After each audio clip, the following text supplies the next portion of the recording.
স্ত্রীকে বলবেন তুমি আমার সব, তুমি আমার কৈতরী, তুমি আমার টুনটুনি, তুমি আমার ময়না পাখি, তুমি আমার সোনা পাখি, ওই যে কয় কলিজা। তার মানে প্র্যাকটিস চলে বাসায়। আর কি ডাকেন ভাবিরে, কি ডাকেন বলেন? জান।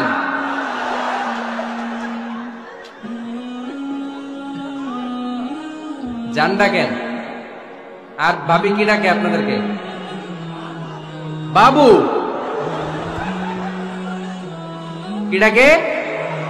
বাবু ডাকে। আর কি ডাকে? হ্যাঁ, বেবি। পোলাপান কত দুষ্ট দেখছেন, বেবি ডাকে নাকি? স্বামী স্ত্রীর মধ্যে এই সোহাগপূর্ণ, এই ভালোবাসাপূর্ণ এই ডাকাডাকিতে কোনো গুনাহ নাই, আছে সওয়াব। এগুলো দাম্পত্য জীবনকে সুখময় করে, ঠিক কিনা?